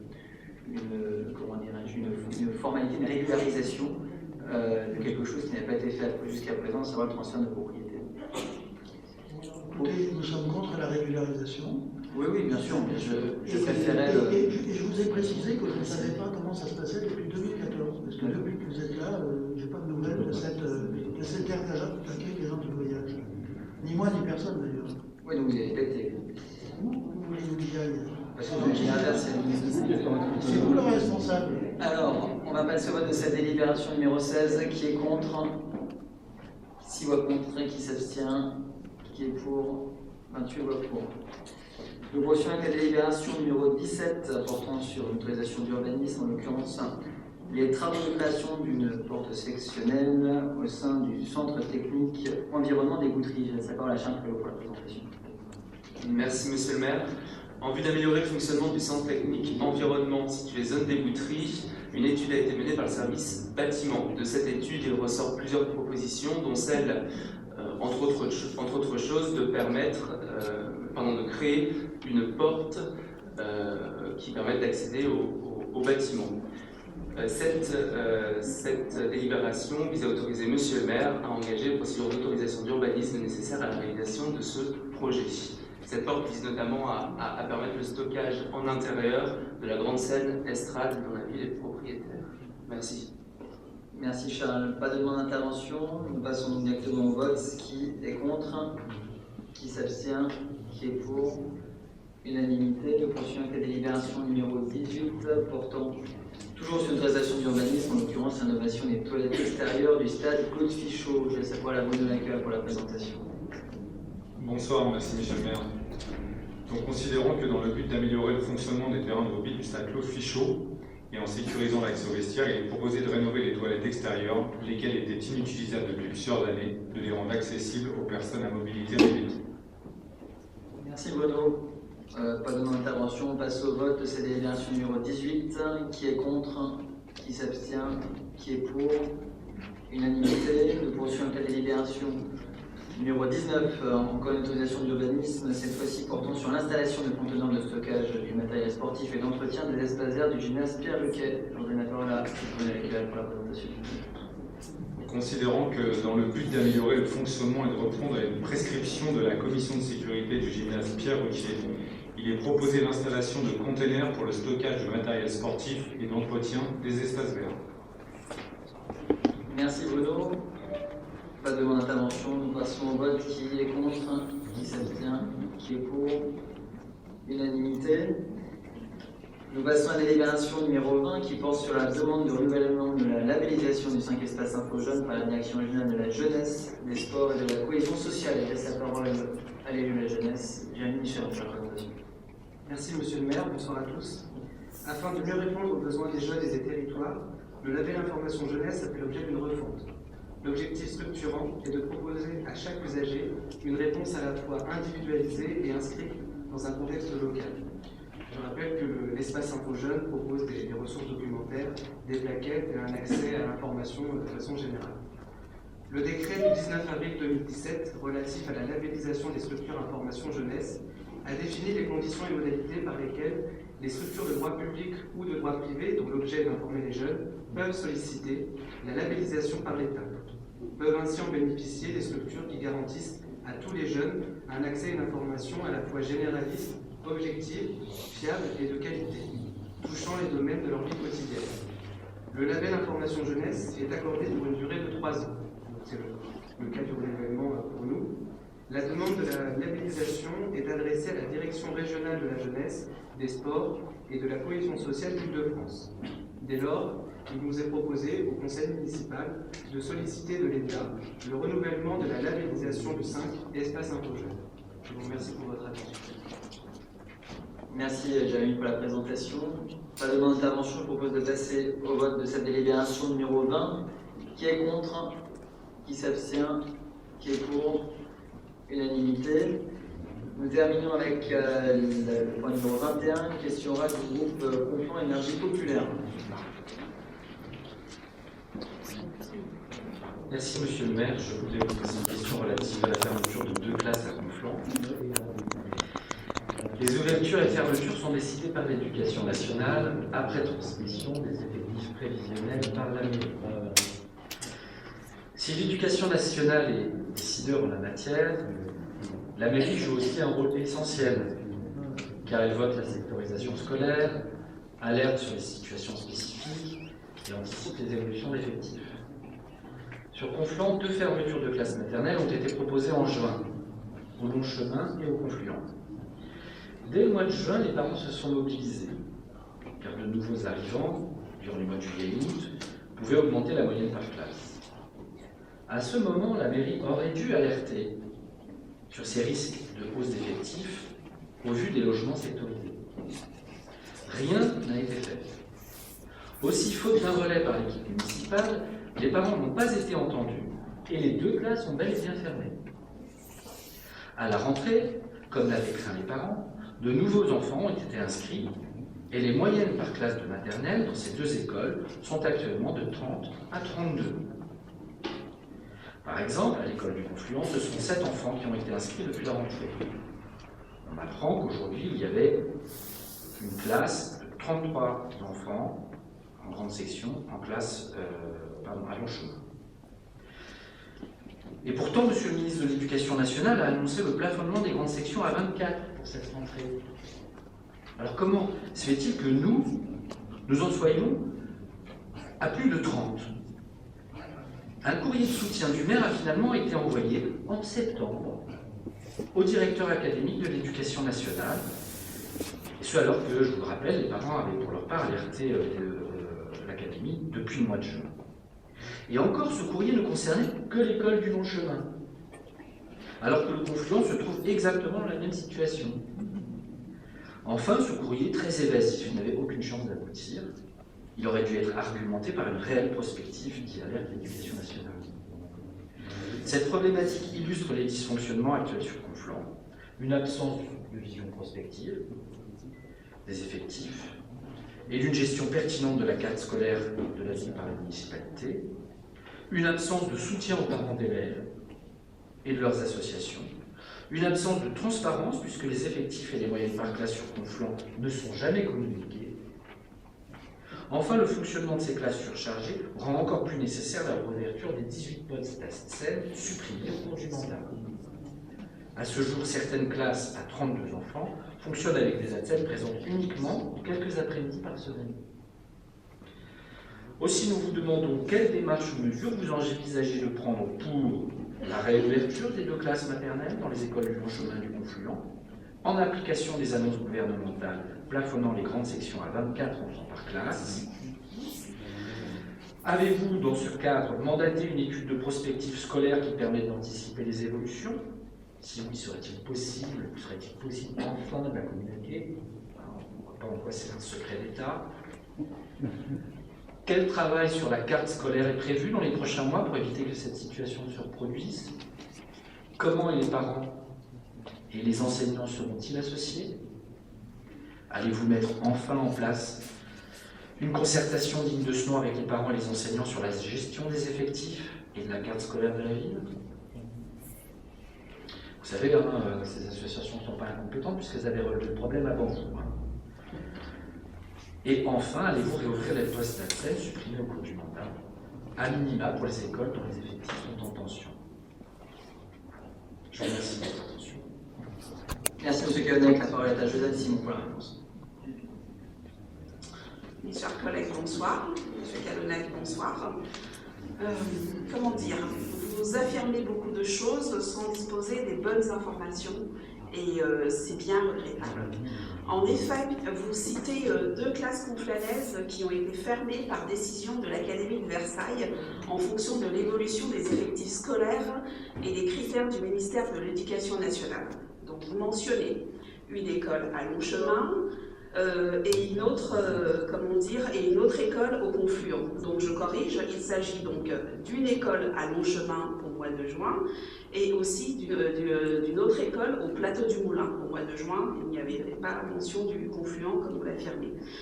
Toutefois, nous avons bien conscience que des classes à 32 élèves peuvent générer des difficultés pour l'apprentissage de nos enfants et le travail des agents. C'est pour cela que Monsieur le maire est intervenu à plusieurs reprises auprès de l'inspecteur académique, courrier et échanges téléphoniques pour lui demander de revenir sur ses décisions sur les 2 écoles. Comme vous le savez très bien, le maire de la commune n'a pas de compétences sur le fonctionnement de l'éducation nationale, mais il peut agir en tant que relais de ses concitoyens. Et c'est notamment ce qu'il a fait en étant même physiquement présent lors des 2 manifestations de parents d'élèves. Il était d'ailleurs physiquement présent ce matin, si vous y étiez. Contrairement à vos affirmations, un travail de prospective est effectué par les services municipaux plusieurs fois par an et bien avant la rentrée scolaire. Nous notons d'ailleurs globalement une baisse globale des effectifs à Conflans-Sainte-Honorine. Je vous rappelle que les ATSEM ne sont pas des enseignants et pour répondre à votre question, nous ne modifierons pas leur nombre qui n'a d'ailleurs pas évolué à cette rentrée par rapport à l'année dernière en dépit des 2 fermetures de classes décidées par l'Éducation nationale. Sur l'autre point, effectivement, le ministre de l'Éducation nationale réfléchit à un plafonnement des classes de grande section de maternelle à 25 hors REP, mais cela n'est qu'un projet, car à ce jour, ça sera peut-être mis à rentrée 2020-2021, mais sans aucune certitude. Rien n'a été décidé ce jour dans les textes officiels et l'inspecteur d'académie applique naturellement les textes en vigueur. Donc je répète, la gestion des effectifs est aussi du ressort de l'académie et non du maire. La concertation avec les partenaires a toujours eu lieu. Pour votre parfaite information, au-delà des échanges quotidiens que nous entretenons avec les partenaires, nous avons fait un point avec l'IEN fin juin. Nous étions jeudi dernier en soirée d'échange et de partage avec les directeurs d'école en présence du maire et des élus scolaires ici présents. Et nous serons de nouveau avec les parents après la Toussaint. Vous parlez d'investir dans l'avenir, pour finir, et je suis absolument d'accord avec vos propos. Je vous rappelle que pour notre part, nous investissons dans l'éducation au travers du matériel pédagogique, comme par exemple l'installation de tableaux numériques, et des bâtiments scolaires modernisés via des rénovations énergétiques, justement pour améliorer l'avenir de nos enfants.